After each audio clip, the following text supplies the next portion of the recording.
বাঙালি খানায় সবাইকে স্বাগত জানাই। আপনারা তো অনেকভাবে তেল পটল রান্না করে খেয়েছেন। আজকে আমি পুরনো পদ্ধতিতে তেল পটল রান্না করব। এতটাই সুস্বাদু খেতে, আপনি একবার বানালে বারবার বানাবেন এমনভাবে নিরামিষ তেল পটল। তবে আমি আজকে এখানে কিভাবে পুরনো দিনের পদ্ধতিতে তেল পটল রান্না করলাম, চলুন সেটা একবার দেখে নেওয়া যাক ভিডিওর মাধ্যমে।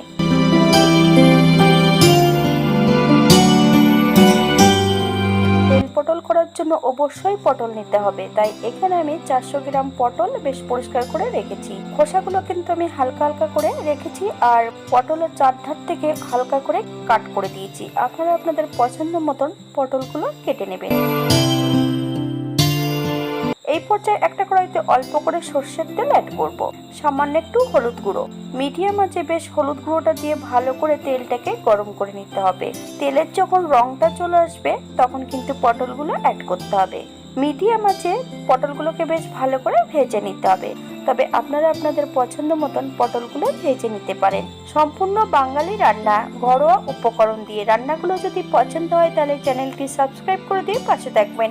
পাশে থাকা বেলটি বাজিয়ে দেবেন, নইলে নিত্য নতুন রান্নার নোটিফিকেশন পাবেন না।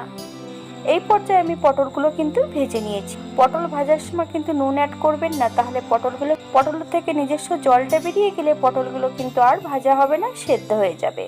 আগের থেকে বেশ কিছুটা বাটা মশলা আমি নিয়ে নিয়েছি। 2 চামচ জিরে, 5-6টা কাঁচা লঙ্কা বেশ মিহি করে বেটে রেখেছি। সঙ্গে কিন্তু আমি একটা শুকনো লঙ্কাও দিয়েছিলাম।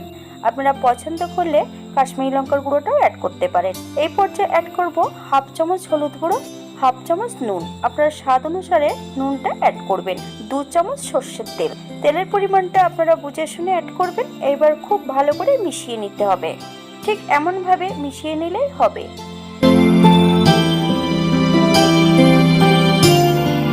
অন্য কড়াইতে রান্না করব। 1 চামচ সর্ষের তেল অ্যাড করব। তেল গরম হওয়া পর্যন্ত অপেক্ষা করতে হবে। এই পর্যায়ে অ্যাড করব 1/2 চামচ কালো জিরে। কালো জিরে থেকে সুগন্ধ বেরোলে সম্পূর্ণ বাটা মশলার মিশ্রণটি অ্যাড করতে হবে। বেশ 2 থেকে 3 মিনিটের মতন মশলাটা মিডিয়াম আঁচে বেশ ভালো করে ভেজে নিতে হবে। এই পর্যায়ে অ্যাড করব মশলা দেওয়া বাটি থেকে বেশ কিছুটা জল। মশলাটা বেশ ভালো করে কষিয়ে নিতে হবে, অথবা মশলা থেকে যতক্ষণ তেল না ছাড়ছে ততক্ষণ বেশ ভালো করে মশলাটা কষিয়ে নিতে হবে। মশলা থেকে তেল ছেড়ে দিয়েছে। এই পর্যায়ে অ্যাড করব সম্পূর্ণ ভেজে রাখা পটলগুলো। মশলা ও পটল সহ বেশ ভালো করে কষিয়ে। ভাজার সময় কোনো নুন অ্যাড করিনি, তাই এই পর্যায়ে 1/2 চামচ নুন অ্যাড করব। আপনারা স্বাদ অনুসারে নুনটা অ্যাড করবেন। এই পর্যায়ে অ্যাড করব 1/2 চামচ চিনি। আপনারা যদি পছন্দ করেন তাহলে পরিমাণে বাড়িয়ে দিতে পারেন। বেশ মশলা সহ ভালো করে পটল দিয়ে কষিয়ে নিতে হবে।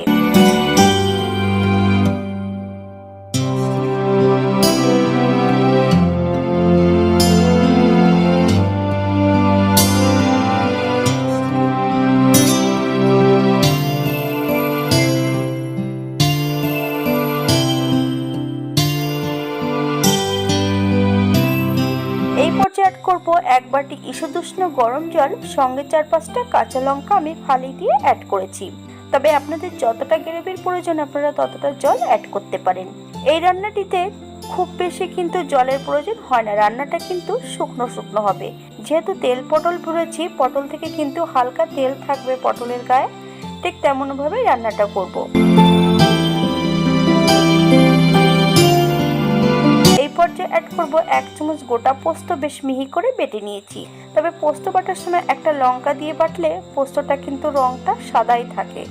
এই পর্যায়ে আমি পোস্ত বাটাটা অ্যাড করে 5 থেকে 7 মিনিটের জন্য একদম লো ফ্লেমে রান্না করে নেব, যাতে পোস্ত নিজস্ব গন্ধটা থাকে। পোস্ত দেওয়ার সঙ্গে সঙ্গে যদি হাই ফ্লেমে রান্না করা হয় তাহলে পোস্ত নিজস্ব গন্ধটা হারিয়ে যায়। তাই পোস্ত দিয়ে তেল পটল কেমন হলো সেটা একবার আপনারা জানাবেন কমেন্টের মাধ্যমে। তবে যে তেলটা আপনারা দেখতে পাচ্ছেন এটা কিন্তু আমি টিস্যু পেপার দিয়ে চেপে ফেলে দেব।